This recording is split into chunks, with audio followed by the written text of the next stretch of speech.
Prepárate para iniciar este día conectándote a la verdad. Nuestro deseo es desarrollar, a la luz de las Escrituras, una auténtica cosmovisión cristiana. Te invitamos a vivir en obediencia a la palabra una vida coherente con el Evangelio de Cristo, la única verdad que puede hacerte libre.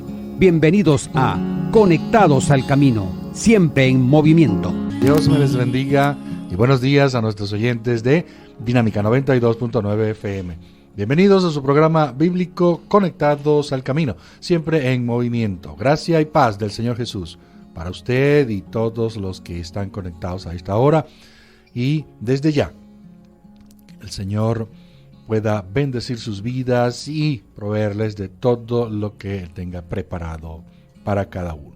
Estaremos laborando para ustedes en la producción nuestra hermana Adriana Osorio de Coello. En hablará para ustedes su hermano y amigo Henry Rodríguez. Iniciamos nuestro programa de hoy con la oración. Nos conecta.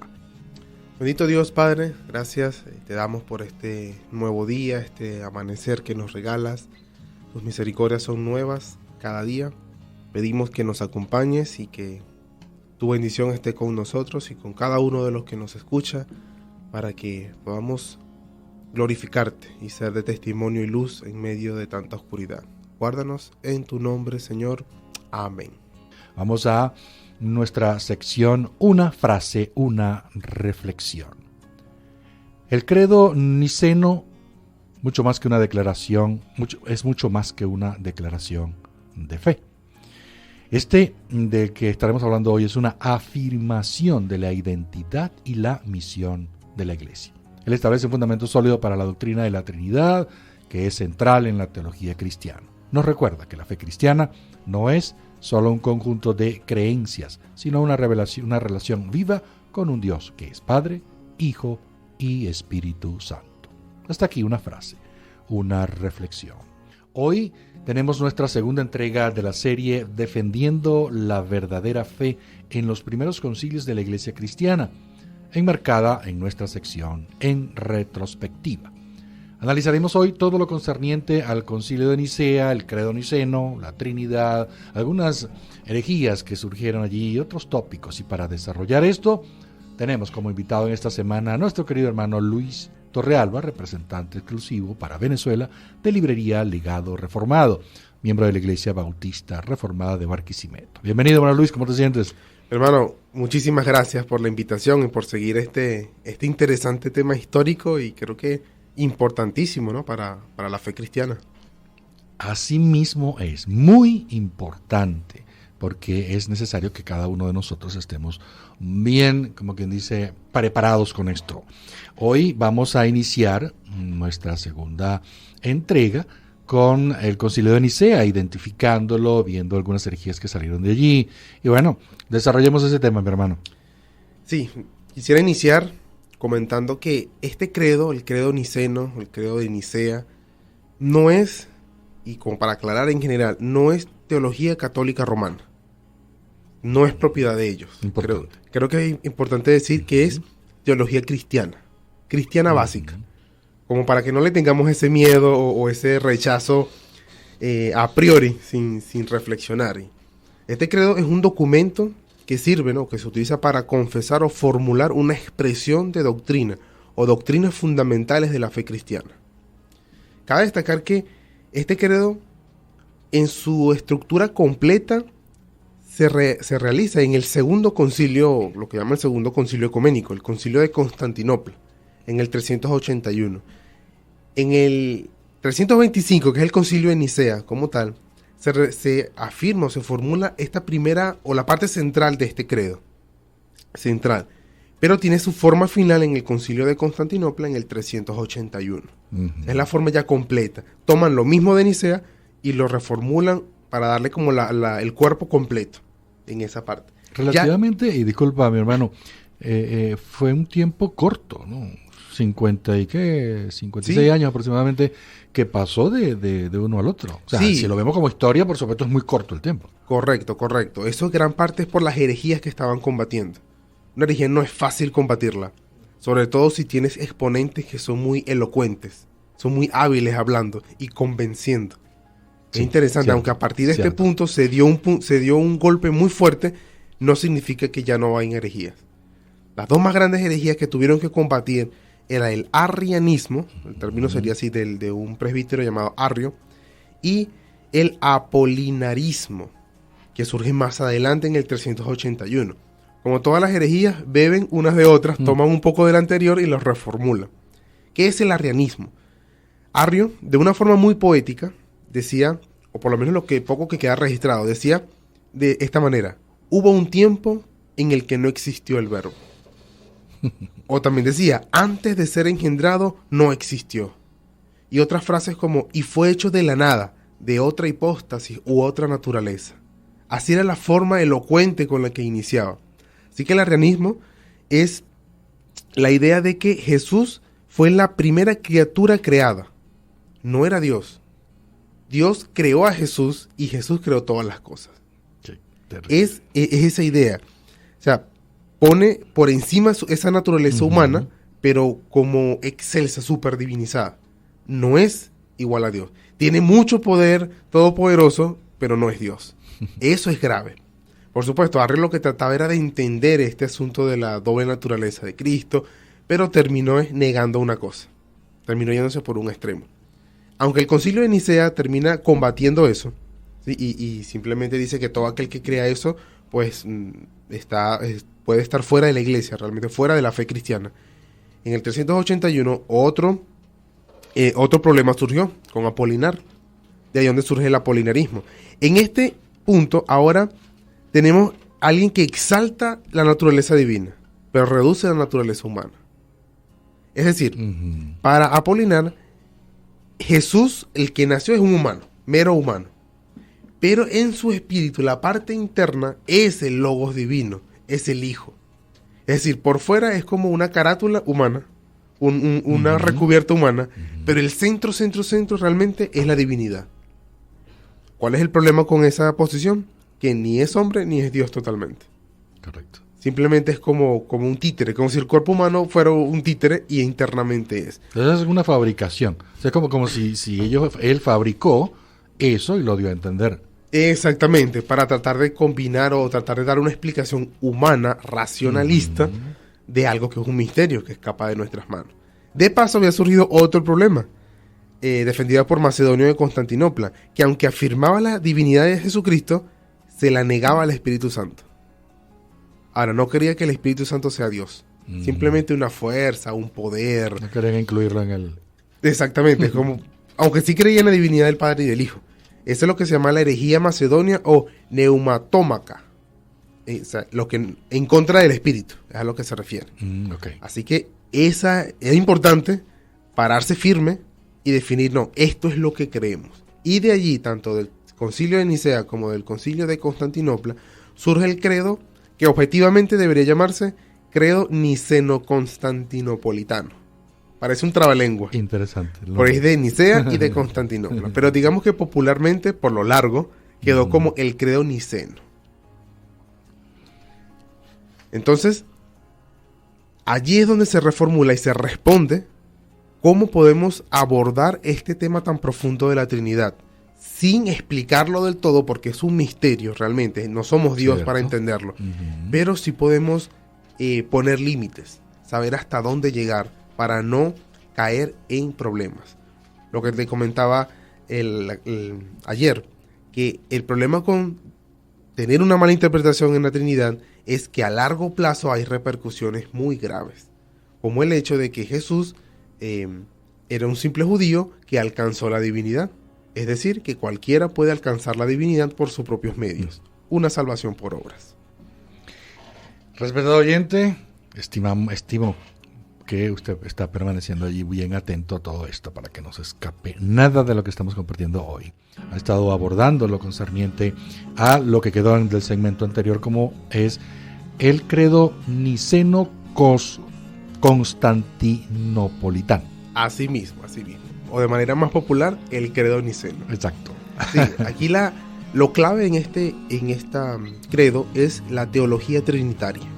El documento este credo está dividido básicamente en 3 partes.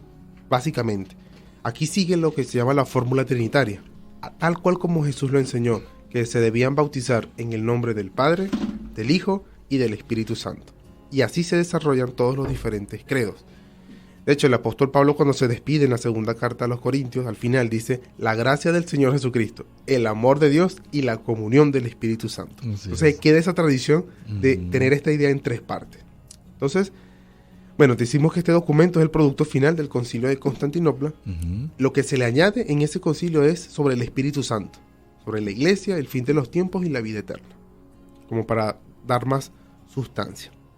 Me gustaría empezar ya citando el credo, y me gustaría que mientras escuchamos el credo uno pueda internalizarlo, pueda pensarlo, si realmente es lo que nosotros creemos, porque es un resumen bíblico, y espero que en cada frase podamos ver algunos versículos bíblicos de cómo esto está sustentado bíblicamente, porque recuerde que nuestra mayor autoridad, la más alta autoridad, es la palabra del Señor. Así es. Ese es por encima de todo.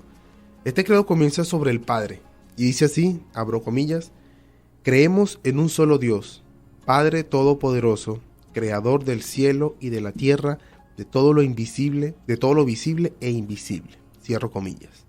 Qué hermosa declaración. Pararse firme y decir que yo creo en un solo Dios. El Dios el Padre, el que crea todas las cosas. Dice Isaías 45:6, para que se sepa desde el nacimiento del sol hasta donde se pone que no hay más que yo Jehová y ninguno más. Si algo tenemos claro como cristianos trinitarios es que solo hay un Dios, solamente uno. Y eso es importante en este tipo de acusaciones de que creemos en tres dioses o en tres partes. No. Un verdadero cristiano cree en un solo Dios. Dice Isaías 42:5, así dice Jehová Dios, creador del cielo, de los cielos, y que los despliega, el que extiende la tierra y sus productos. Esa es la visión de un cristiano, un Dios que crea todas las cosas. 1 Timoteo 1:17 dice: por tanto, al Rey de los siglos, mortal invisible, al único y sabio Dios, sea honor y gloria por los siglos de los siglos. Este es un pequeño credo también de cómo hablar de parte de Dios. Así que creo que es importante cuando hablemos del Padre decir un solo Dios, Padre Todopoderoso. Es la visión cristiana. Inmediatamente el credo pasa a hablar del Hijo. Ya tenemos este enfoque, creemos un solo Dios, Padre. Sobre el Hijo dice, y abro comillas, creemos en un solo Señor Jesucristo, el unigénito Hijo de Dios, engendrado del Padre antes de todos los siglos. Cierro comillas. Importante declaración, un solo Señor. Y el término que se utiliza es el unigénito de Dios, y esto es prácticamente citando a Juan 1:14, que dice: aquel verbo fue hecho carne y habitó entre nosotros, y vimos su gloria, gloria como del unigénito del Padre, lleno de gracia y de verdad. Se le dice que es un solo Señor, citando a 1 Timoteo 6:15, que dice: la cual a su tiempo mostrará el bienaventurado y solo soberano, Rey de reyes y Señor de señores, hablando de Jesucristo. Entonces dice que es engendrado desde antes de todos los siglos. Aquí está referencias a Juan capítulo 1, que dice: en el principio era el verbo, y el verbo era con Dios, y el verbo era Dios. Este era en el principio con Dios. Así que una visión correcta en cuanto al Hijo es un solo Señor, el unigénito Hijo de Dios, es el término, el Hijo de Dios, engendrado del Padre antes de todos los siglos. Después dice, más adelante, está creo que una aclaración un poco repetitiva, pero en realidad es para hacer un énfasis. Abro comillas. Dice: Dios de Dios, luz de luz, verdadero Dios de Dios verdadero. Cierro comillas. Es como una declaración repetitiva, pero lo que quieres hacer es un énfasis. Correcto. Note que Arrio decía que Cristo era muy poderoso, capaz de crear todo, pero no era Dios. Técnicamente para Arrio no era Dios. Algo muy parecido a Dios, muy poderoso, que Dios le concede, vamos a decir, los poderes, pero no era. Bueno, ¿qué dijeron los cristianos en aquel tiempo? No, Cristo es Dios de Dios. Es luz de luz, verdadero Dios de Dios verdadero. Es una reafirmación. Notas lo que dice Juan 1, 4-5, que dice: en él estaba la vida, y la vida era la luz de los hombres. La luz en las tinieblas resplandece, y las tinieblas no prevalecieron contra ella. Es lo mismo que vemos, que es lo que dice Tomás después de la resurrección, que él no creía. Cuando toca las heridas de Jesús, lo primero que dice es: Señor mío y Dios mío. Inmediatamente, al ver ya confirmado todo, él es Dios. Señor mío y Dios No mío. hay más nada que decir. Note que esa Señor mío y Dios mío forma parte del credo niceno. Un solo Señor, Dios de Dios. Nota cómo va tomando diferentes frases de la Escritura. En primera de Juan 5:20 dice, pero sabemos que el Hijo de Dios ha venido y nos ha dado entendimiento para conocer al que es verdadero. Y estamos en el verdadero, en su Hijo Jesucristo. Este es el verdadero Dios y la vida eterna. Así que, ¿qué podemos decir de Jesucristo? Él es verdadero Dios. Qué hermoso, hermano. De verdad que toda esta forma como estaba escrito. Y me llama la atención cuando hablaste de que parecía que fueran palabras que se repiten, ¿verdad? Y solamente es un énfasis que se está haciendo. Tomaron eso de lo que Jesús decía, porque así como está escrito, el Señor lo hablaba y lo decía igual. Cuando repetía era porque mostraba un énfasis, no era porque es para que me gustó repetirlo, no, era porque estaba mostrando el énfasis que tenía que hacerse por lo que se quería dar a entender. De verdad que, bueno, apasionante esta parte que por supuesto va a continuar en el siguiente segmento. Conectados con buenos libros es la sección que nos toca a esta hora de la mañana, cortesía de Librería Legado Reformado Venezuela. Teléfono 0412-530-3987. Para esta semana nuestra recomendación es el libro que lleva por título Cómo defender su fe, una introducción a la apologética. Su autor, R.C. Sproul.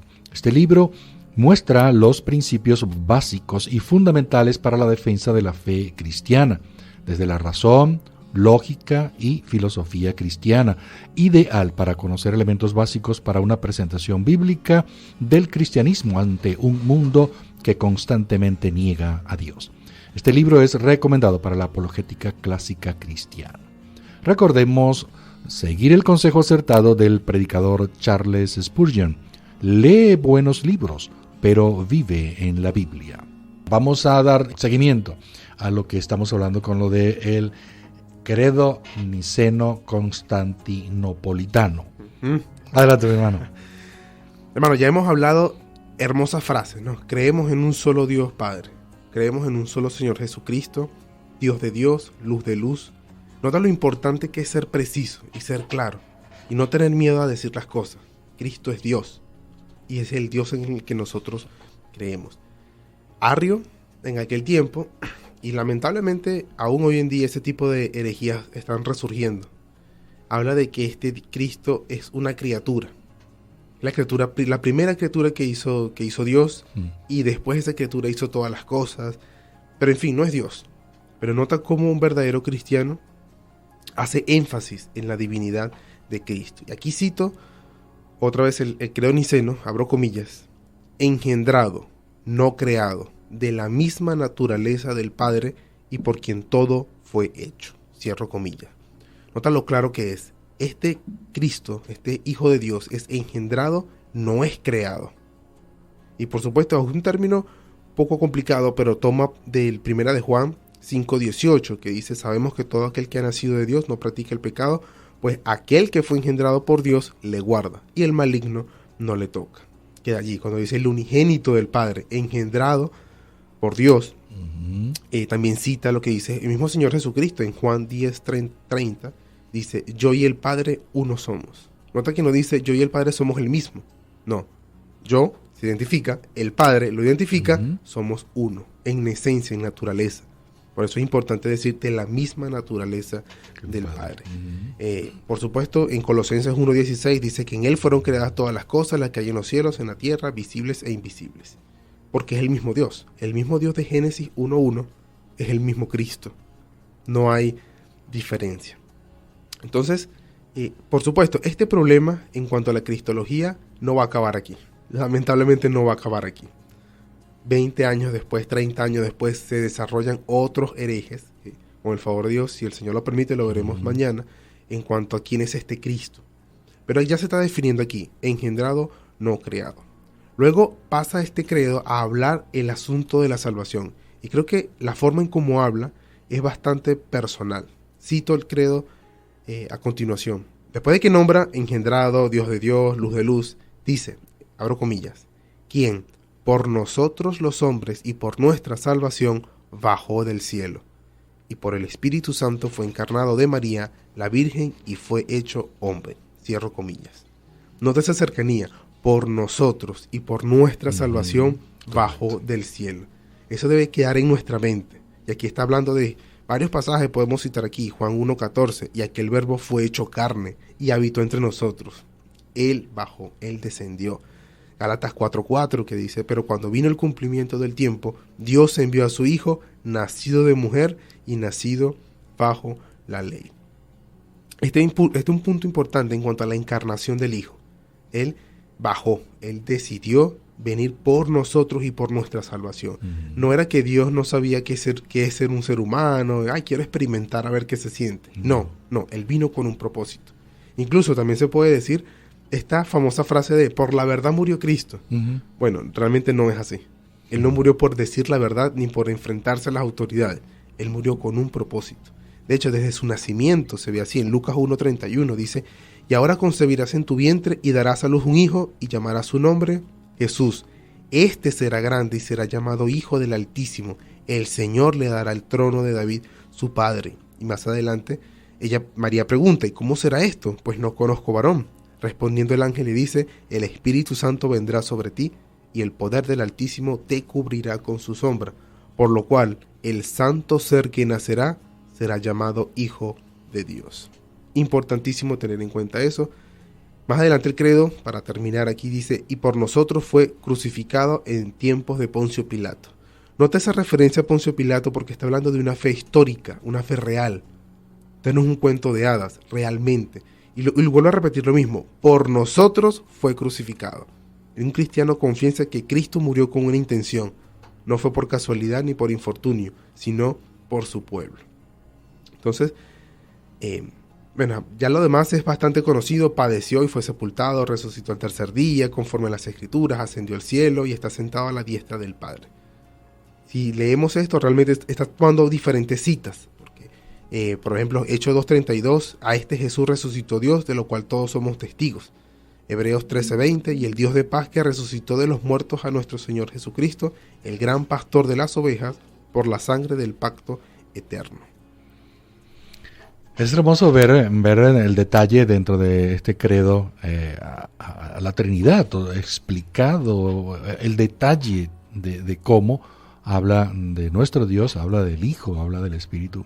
Y si nosotros nos ponemos y seguimos en el análisis del mismo, nos vamos a dar cuenta de otras cosas que de verdad, como estás leyendo los textos, vemos que en los textos están corroborando, confirmando, y para nosotros, haciendo ese trabajo en nuestro espíritu, en nuestro corazón, de poder seguir con nuestra fe bien fortalecida, porque es que eso es lo que nos ayuda, la Trinidad es ese enfoque correcto del cristianismo. Nuestro invitado, el hermano Luis Torrealba, representante exclusivo para Venezuela de Librería Legado Reformado, nos está compartiendo esta segunda entrega de la serie Defendiendo la verdadera fe en los primeros concilios de la Iglesia cristiana. Hermano Luis, llegamos al final, el último segmento, vamos a cerrar aprovechando bien el tiempo. Sí, ya la última parte trata sobre el Espíritu Santo, y esto sí ya es propio del Concilio de Constantinopla, porque ya ahí Apolinar estaba haciendo de la suya. La herejía macedonia también ya estaba involucrada, negando la deidad del Espíritu Santo. Y aquí cito el credo y dice, creemos en el Espíritu Santo, Señor y dador de vida, que procede del Padre y del Hijo. Cierro comillas. Importante hablar del Espíritu Santo así. No es una fuerza activa, no es una energía que emana de Dios. No, el Espíritu Santo es Dios. Y todo cristiano debe defender eso con firmeza. Es Dios. Varios pasajes, o la formulación como tal es casi literal, de Juan 15:26, donde Jesús dice, pero cuando venga el Consolador, a quien yo os enviaré del Padre, el Espíritu de verdad, el cual procede del Padre, él dará testimonio de mí. Énfasis. ¿De dónde proviene, no? Primero no lo envía Cristo y procede del Padre. Por eso el credo dice que procede del Padre y del Hijo. Más adelante en Juan 14:16 dice, y yo os rogaré y os dará otro consolador. Y aquí la palabra es otro igual, Igual, como Cristo es nuestro consolador en tiempos de aflicción, en dolor, así también lo es el Espíritu Santo, porque los dos son Dios. Y después dice, para que esté con vosotros para siempre, el Espíritu de verdad. Entonces, el credo dice más adelante que junto con el Padre y el Hijo es adorado y glorificado. Al igual como se adora al Padre, al Hijo, también al Espíritu Santo, porque los tres son Dios, el mismo Dios. No son tres dioses, son el mismo Dios. Nota el hecho en Hechos capítulo 5, donde se habla de Ananías y Zafira, cuando le mienten. Pedro dice, Ananías, ¿por qué llenó Satanás tu corazón para que mintieses al Espíritu Santo? Y más adelante dice, no has mentido a los hombres, sino a Dios. Mentir al Espíritu Santo es mentirle a Dios. Exacto. Porque el Espíritu Santo es Dios. Sobre la obra del Espíritu Santo, el credo dice más adelante, y aquí vemos ya nuestra otras creencias que ya se fundamentan en esto. Y aquí que hay que hacer una aclaración, porque dice textualmente el credo, creemos en la Iglesia, que es una, santa, católica y apostólica. Aquí con el término católico es el uso de universal. Es decir, creemos en una iglesia que es santa y que es una sola en todo el mundo. Esto es importante para evitar esas ideas de sectarismo, de creer que nuestra propia iglesia local es la única perfecta, es la única que existe. Pues no, porque Cristo dice en Mateo 16:18, sobre esta roca edificaré mi iglesia y las puertas del Hades no prevalecerán contra ella. El ejemplo de Efesios 5, que dice que Cristo amó a la iglesia y se entregó a sí mismo por ella, habiéndola purificado para presentársela a sí mismo como una iglesia gloriosa, que no tenga ni mancha ni arruga ni cosas semejantes, sino que fuese santa y sin mancha. Y él termina diciendo, más grande es este misterio, dice Pablo, más yo digo esto respecto de Cristo y de la iglesia.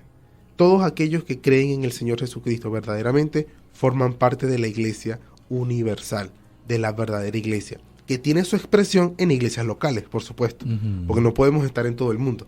Estamos en Barquisimeto, estamos en Caracas, estamos en diferentes partes. Entonces, es la referencia. Ahora, aquí hay otro tema interesante porque dice, reconocemos un solo bautismo para remisión de los pecados. Y aquí el punto importante es que el centro y la base de la experiencia cristiana es que todo cristiano debe experimentar el perdón de sus pecados. Ese es el centro. Cuando dice bautismo para, no está hablando de causa, sino de referencia. Está en relación a, es un símbolo. El bautismo es una señal externa que apunta a esa realidad interna. Es un símbolo del perdón de los pecados.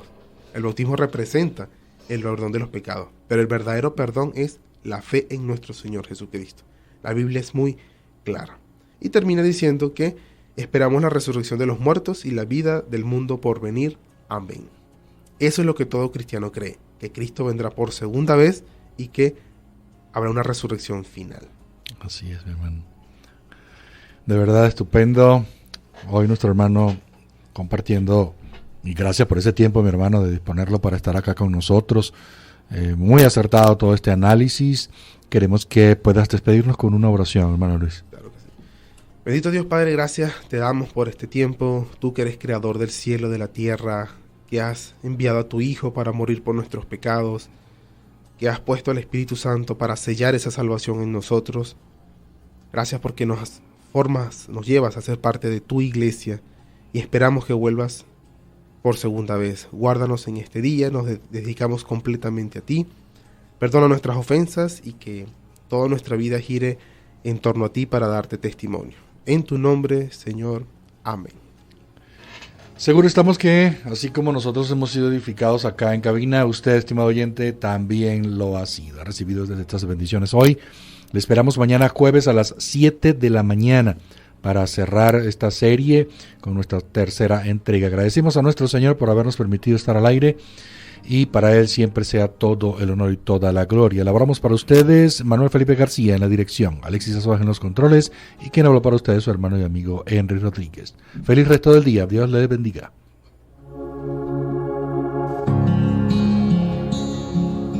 Seguimos avanzando por los caminos de Cristo, decididos a mantener a nuestro Señor Dios como el centro de todo en nuestras vidas.